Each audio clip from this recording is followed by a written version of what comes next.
Haaland faders rejoiced in the tie at Real Madrid between Real Madrid and Manchester City, which was 1-1. What strategies will be the winners with our second semifinal between AC Milan and Inter Milan? Let's find out next on the RotoWire DFS show.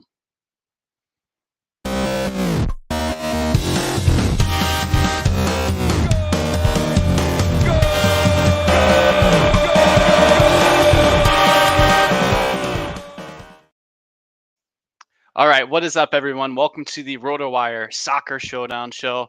My name is Jack Burkart. You can find me on Twitter at Jack Burkart. Please give me a follow. I am looking to get 200 followers, and yes, that's a very pathetic ask. I'm doing the show instead of Adam Zadroik, who's going full millennial. He's at a Blink 182 concert, which I'm somewhat jealous of. It reminds me of my middle school and high school days. Great band, although I think their lead man is kind of into UFOs and other conspiracy theories. Anyways, whatever.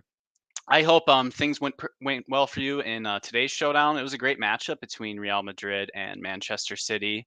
I was light on Haaland. I didn't like the away matchup. I thought his roster utilization would be a little bit too high, and I think it was right. He was pretty highly owned in cash games, and in tournaments he was like at 55%, which I just thought was a little too much given his salary. So I did okay. Unfortunately, my GPP lineups, the lineups that I had, Kamavinga, I had him because I needed the salary to have Kareem Benzema, who only scored 6 points.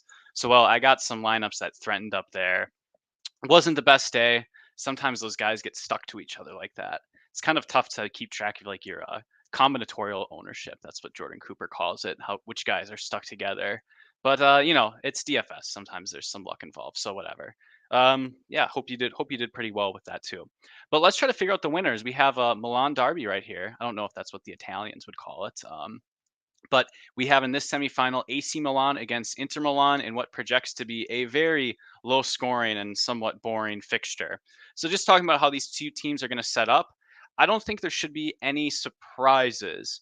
The one big player news is for AC Milan. We have Rafael Leao. He hurt his groin over the weekend, and he is a genuine questionable whether he's going to play.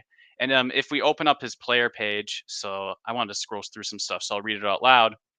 Um, Stefano Pioli, he said, Leao will try to push Wednesday and he'll be available if he feels good. He could even start. He'll either play or not even come off the bench. Everything is up in the air. So that is a genuine questionable for me and quite a useless managerial quote. But I don't know, these managers usually don't give us anything and they lie half the time anyways. So we'll want to be on the lookout for if Leao plays. I mean, maybe he's going to be completely fit and play 90. Maybe he only plays 45. He's certainly one of these upside players who could change a slate, especially if there's not many goals that are going to happen. We're looking at AC Milan playing a 4-3-3. So we got Theo Hernandez at left back. He's not much of a set piece taker anymore. That role is split between the midfielders. So keep an eye out for that. So we have Tomori is definitely going to start at center back. And we have Cager here. Some could be Kalulu or someone else starting at that center back position. And then Calabria, he's going to be playing right back. We have a midfield pivot of Rade Krunic and Sandro Tonali. So it is a 4-2-3-1. My apologies.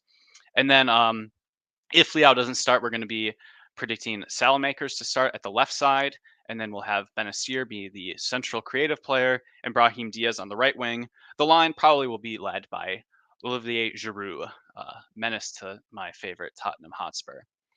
Inter, we're expecting to play 3-5-2, so they're back three. Bastonia, Serbi, Darmian. That's because Skriniar is out, so we'll probably expect that. And then wingbacks, DeMarco and Dumfries. Dumfries is the most frustrating play in DFS.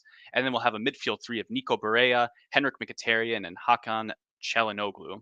So we'll see how those three go. Those guys can all definitely attack, so it'll be interesting to see. I feel like getting this midfield right might be the key to the slate tomorrow. And at forward, right now we're projecting Lautaro to start along with Romelu Lukaku. Lautaro's been a bit of a super sub off the bench lately. He's been on a tear. I think he scored a brace off the bench. He's been assisting a little bit more lately. So, he's not been starting. He's been used as a super sub, and he's been in fairly good form recently, which is great to see. And that's all to say. He might come off the bench again. Maybe Inter's manager fancies him as a super sub. If he doesn't start, I would expect Eden Dzeko to start in his place, but Lautaro would definitely come on if you're interested in late sub goal type of strategies. I'm pretty sure Lukaku will start on that end. I wanted to look at a few of these teams' matchups throughout the season. So we have an article on the site. Adam did a great write up of the slate. I just read it before the show. I think it's super sharp. And he talked a little bit about the previous matchups between these teams. So we always have these fun full match recut pages right here. So you can see what the odds were for a game. You can see the formation. So you have your 4-2-3-1 and then your 3-5-2 for Inter on this side.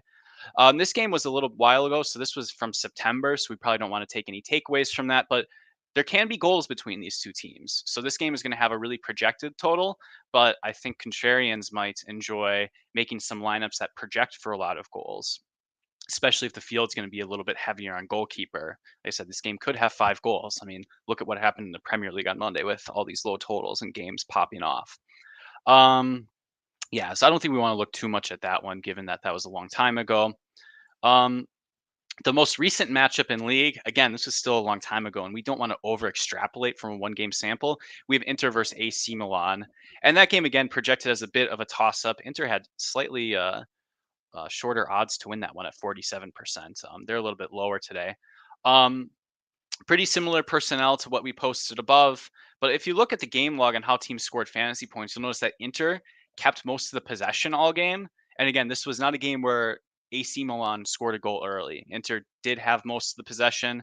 They had 15 shots, they had 30 crosses, 13 chances created, 8 corners. Milan didn't really do much offensively. So to me, that's making me think, how is this game going to go? Well, it's a pretty even matchup. If a team is going to have more possession, I think it's going to be Inter. And I think their pieces are a bit more fantasy friendly as well. So, while I'm expecting a lot of lineups to lean a little bit more heavy on, low scoring scripts, so we're going to have high owned goalkeepers and things of this nature. I think, I think the best raw projected point fantasy plays that's going to come from the Inter Milan side. So that's just my take. I think, yeah, Inter might have a little bit more possession, but there could be goals as well, and maybe it could be a bit of a back and forth affair. You'll have to decide how you think the game is going to go when you want to script these lineups out. We're still having issues with DraftKings sending us the numbers, but here's the odds report. Like I said, it's mostly a toss up. Inter are slight favorites. The draw is 30%, so we'll have something like that. And then I have my little odds banner this time. So let's get that ticker going.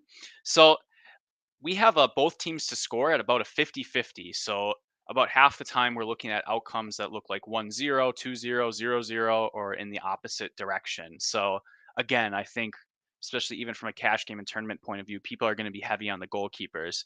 AC Milan's clean sheet odds are about plus 230, Inter about plus 175. So we're in like the 30% range with those. So again, it does feel like the plurality of outcomes, one team is going to achieve a clean sheet. Just sort of looking at this game from like a median projection. And then I also have some stuff for the team total under. So Inter under -1.5 is -225. So a somewhat likely outcome there, about 60%. And then AC Milan under 1.5 goals. That's -310. All these odds pulled per DraftKings Sportsbook. So we're talking about the sportsbooks looking at this game being 1-1 at most from a median point of view.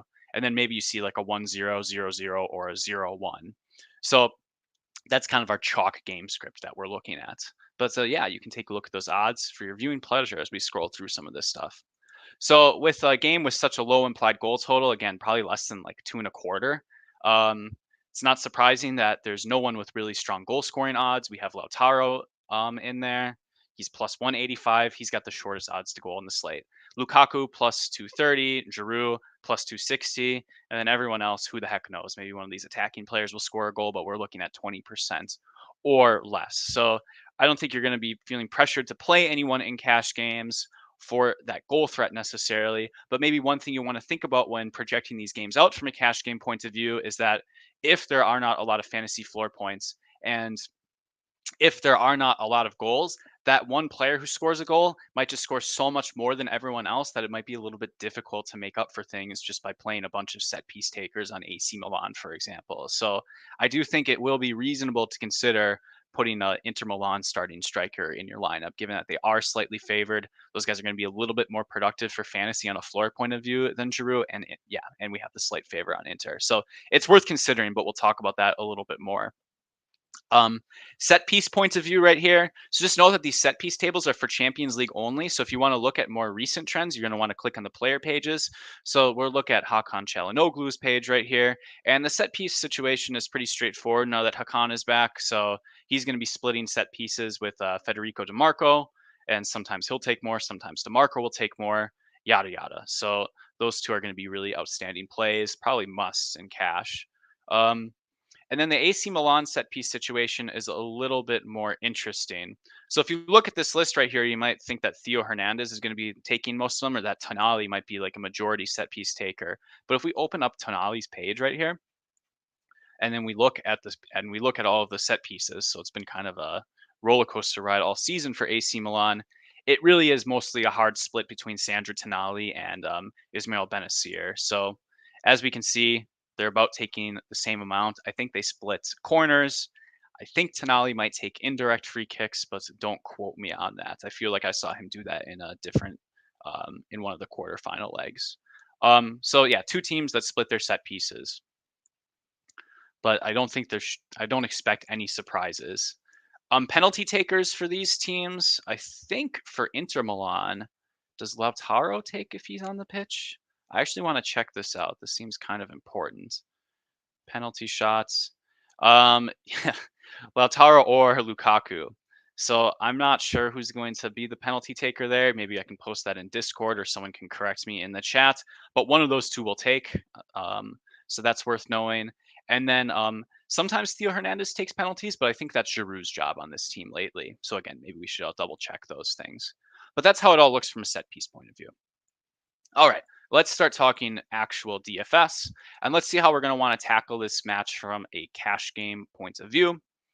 So, like I said, I think we should project a fairly even game. Or one thing that we can project is that Inter Milan will, because they're slight favorites, they are going to kind of hold a little bit more possession. So because of that, I feel like I just want to jam the Inter set piece takers.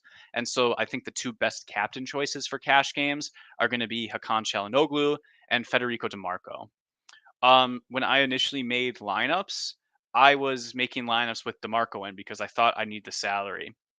But you're going to find out as you build lineups for this slate that salary is hardly a constraint because the strikers are not too likely to score goals. So maybe you're only going to play one of them. And the floor players are simply not expensive. The goalkeepers aren't too expensive. And there's a couple cheap value options. So there's going to be a lot of ways to fill out your roster rather easily. Like I'm looking at some GPP lineups with 1200 left on the table, some AC Milan GPP lineups with 5000 left on the table. Like I'm not joking, and I think yeah, salary is not going to be any object on this one. But yeah, the one thing you can do is you can just plug in all of the set pieces takers mentioned above. So it's not too expensive to captain Chalanoglu, and because he's more likely to go 90 minutes, I would like to choose him as my captain. But I do feel like DeMarco maybe has a little bit more upside. He's got that clean sheet push in case the Inter clean sheet happens. He creates a lot of chances. He scored 4 goals in Serie A this season, and I think he has a few assists as well. So he does offer quite a lot of upside along with his corners. He is like a hardly just corner kick dependent. So those two I feel like are must in cash. So you can slot them both in. And then what I just did is I slotted in Tonali and Ismail Benacer. Tonali is 7,600. I feel like, let's check my notes about his minutes. Yeah, he's kind of like a Tony Cruz type. Again, I thought he was going to be expensive going into this slate, but you can afford whoever you want. So he's going to split set pieces, and he's probably pretty likely to play 90 full minutes. So seems like a solid cash play option with a low goal slate. I'm not too worried about opportunity cost of that spot. And then you can play Benacer. He's only 4,200 somehow. I just feel like that's too cheap for an attacking player who takes some set pieces. Benacer is probably going to be subbed off around 75 minutes, but yeah, I don't know. I think you'll just take his floor. You can fade him in tournaments if you want because he's hardly a must. But yeah, I mean, feels like a 6 to 8 point floor, and it makes all the sense in the world. So if you plug those 4 guys in, you are left with 14,000 in salary. So what on earth are we going to do with the rest of our lineup spots? So I think one thing that you could consider doing is you could consider playing Lukaku or Lautaro. I would probably choose to play Lautaro, and if he doesn't start, I would probably not play any of the strikers. I just feel like Lautaro has a better shot-based floor. I've seen good players play him in cash in 2-game slates due to a floor. That kind of surprised me, but maybe, he has a 6-point floor and you are overpaying a little bit, but there are that, 1/3 of outcomes where he does score a goal and he just totally gets you there on cash on that alone on a low scoring slate. So I think he definitely is a cash viable play. Let's pull up his game logs just to see how he's been doing. Yeah, I mean, in his starts, he has a 2 goal, 1 assist start, so he's certainly in scorching form. Been coming off the bench. Yeah, so you might be looking at 75 minutes if Dzeko comes on, but the shot numbers are quite good. And if you look at his per 90 statistics, let's take a look at Serie A. Yeah, you're looking at 4.5 shots per game in Serie A play, a chance and a half created. He's been drawing fouls. He does commit some though, so maybe that's a wash. And his numbers have been a little bit muted in Champions League, but I still think that's like a pretty solid floor. This is going to play like a Serie A match, I guess. And AC Milan are probably better than they definitely are better than most teams in Serie A. So it won't be easy, and you can't just project 4.5 shots for him. But I do think he makes sense in cash. If you play him with those 4 players, you'll have about 4,000 left, and you can just slot someone in who makes sense. We'll talk about the value plays later. So I certainly think that's an option. Let's sort by salary again. All right. Yeah, I mean Lukaku, he's been playing 90 minutes lately. I don't know. I'm just not interested in playing Lukaku in cash, but I guess a similar thesis to Lautaro as playing Lukaku holds. Maybe I'm just being biased for some reason. I mentioned DeMarco. He's a really outstanding play and basically a lock in cash, and I'll probably jam him in every single tournament lineup I play. And then you have Nico Barrera here at 8,600. So in my notes for Nico Barrera, and I think I got this from talking to Luis on one of our shows for the round of 16, he kind of called Barrera a bit of like a Ilkay Gundogan type role, sort of like a central player who will roam a little bit free, and he's just kind of going to try to run the middle part of the pitch. But he definitely does have some shot and goal upside. Um, so I think I thought again he would be a little bit too expensive at 8,600, but with those 4 guys that I mentioned, all the set piece takers, if you want to play Nico Barrea in cash, I think it does make sense. He's got a pretty decent floor to him. Um, maybe average, but maybe we're looking at something like a 6-point floor. So he's got a couple goals in a few matches. So maybe the game log watchers will be on him for that. But again, like a couple shots, maybe a couple crosses, maybe he gets a little bit busy defensively. And again, he's an attacking player that does give you outs when he contributes to a goal. Again, this slate is not going to have a lot of goals. So having outs that can kind of offer you a piece of a goal might be pretty important in cash if they sort of dominate the points. So yeah, I think Nico Barrea is definitely worth considering in cash games. Great tournament play too. But we'll talk about that later. I won't play Giroud in cash. I've talked a little bit about Tonali. He's going to be splitting set pieces. He seems perfectly fine for that sort of role. Like I said, in a low scoring slate, I think I'll take like the Tony Cruz role points. Definitely not essential in tournaments though. Moving on to these mid price range guys, I think this is going to be a GPP range that you might want to target. Denzel Dumfries is like super frustrating for DFS, so I don't want to play him in cash. He could contribute a goal. It feels like he's more likely to contribute a yellow card or draw a few fouls, so not super interested there. Brahim Diaz, if he starts, he could offer a goal, and I think he's done that on a Champions League slate later. Salamakers, he has a pretty nice floor actually. If you look at his per 90 numbers, I just always doubt his minutes. So it could be a situation where he only plays the first half, and then if Liao is only fit for one half and AC Milan are going to chase a goal, then he could be subbed off. So because his minutes aren't necessarily guaranteed, I feel like that might just be the wrong spot to take a risk. Theo Hernandez at this price, he's not priced as if he does take set pieces, but he does still offer some stuff moving forward. So especially in those score goal game script lineups, I think Theo makes sense as a bring back, and he's also a perfectly fine cash game option as well. I think I think for example in the starting 4 that you did, you can play Theo Hernandez and Nico Barrea. So that would be an example of a cash game lineup. Final 2 that wouldn't feature any of the goalkeepers. Um, One name worth highlighting. So Bastoni, he's one of the more interesting center backs in Europe. He he plays left center back, but he actually like crosses somewhat frequently. So his crossing numbers are not an anomaly. You wouldn't really expect 2.5 crosses from a center back, but Bastoni has a lot of freedom to roam forward when Inter have possession. So if you watch the game tomorrow, you're going to notice that Bastoni is going to be in attacking position. So at 5,600, I think he's an awesome GPP piece. especially even in one of these lineups where you do expect goals to happen. You don't necessarily just have to play him with his goalkeeper. He's someone who could contribute on a set piece, get a few shots, hit a floor. So definitely interested in Bastoni in this slate. With Calabria at 5,200, I think I'd rather play Hernandez just in case Giroud gets subbed off and Hernandez takes a penalty. And then we have a bunch of kind of boring names down here. So 4,200, the cash game, sort of just slot him right in. Benacer, just because he's taking some set pieces and he'll be forward. I think one of these slates previously, we were worried about Benacer not offering enough upside, and he offered an assist. So anytime you have an attacking player who takes set pieces, they're just a solid cash play. Yeah, and then everyone else, Darmian, that's pretty boring. Krunic, I mean, maybe he accidentally scores a goal. You can take a rip on GPPs. Mkhitaryan, the same thing. I mean, he's going to be subbed off after 65 minutes and doesn't really.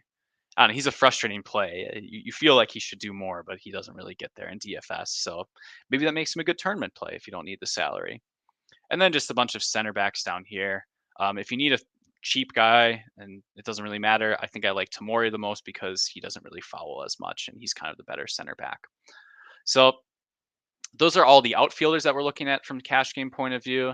And then if you look at the other players, so the goalkeepers, we have Onana for Inter. He is 7,000, so he's very affordable from a cash game point of view on this slate. I think Onana will be a pretty popular option, especially since I think Inter have like a 40%, 35% clean sheet odds. And then similarly, it's a low scoring game, so you can play Mike Magnan. I've seen good players in cash games play both goalkeepers before. Hope you get the win clean sheet from one. If it's 0-0, you get 5 points from each, and they might be some of the best scoring players on the slate overall. But I do really think that's the approach to cash games this go around. You want to captain Calhanoglu or DeMarco. I think you might as well do Calhanoglu, but I certainly understand DeMarco captainers. And then flex Tonali and Benacer, and then figure out which combination you want. Do you want to do like a Mkhitaryan plus Lautaro? Do you want to do goalkeepers? Do you want to mix and match that type of thing? Barrera and Theo Hernandez. You're going to want to try to get that 2v2 right because there's going to be a ton of players with that core of 4 in their lineup. And getting that 2v2 right is probably going to be the key to cashing in this one. So good luck on that. So we're at the 20-minute mark, and I haven't talked about any tournament strategies. So let's get into that. So Adam wrote in his article that he was a little bit surprised with the goalkeeper ownership in this game in the semifinal today between Madrid and Manchester City. So I think if you were hearing some chatter online, the over was getting steam. A lot of public betting money was on the over. So I was pretty confident that the field would be going for high goal output game between Madrid and Manchester City, but that just wasn't the case. So you had like 5% Courtois captain, which feels a little bit gross for an underdog goalkeeper captain. So I feel like the field is going to be ready to play goalkeepers in this spot. And because of that, we might run into a situation where the goalkeepers are actually too popular. Usually want to play goalkeepers for a game theory reason that they're not that popular or that they're under owned.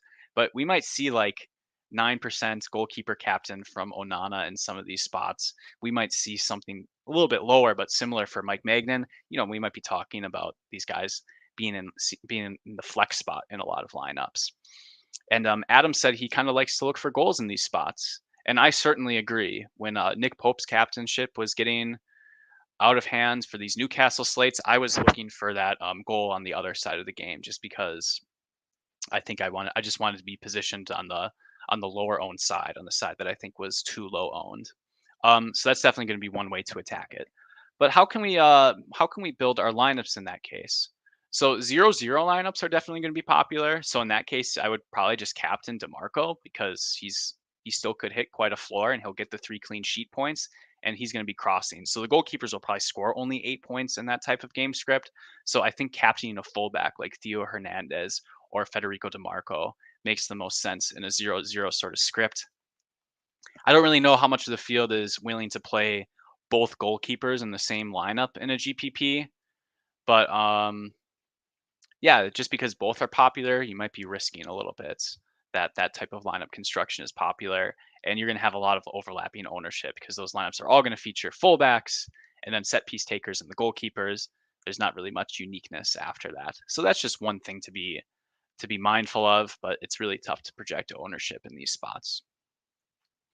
So what can we do to win GPPs if all of these 1-0 constructions, 0-0 constructions, if these are going to be the popular route? Um, I think we could try to lean into some of this, goal upside type of game script. So one thing that we can do, we could just try to build a lineup right here. You can still play Calhanoglu and DeMarco, but in a game where maybe it's a 2-1 outcome, a 2-2 outcome, in that case, I'm less likely. I don't want the goalkeepers in that case, and I probably am only going to want one of like a Sandro Tonali or one of a Benacer. And you don't really even have to play any of them. So in that case, you can play a Lukaku, and then you can add a Giroud inside of there, and yeah, maybe you just have to play Theo Hernandez because the game's a little bit back and forth, or maybe you have to play Benacer because he's 4,200.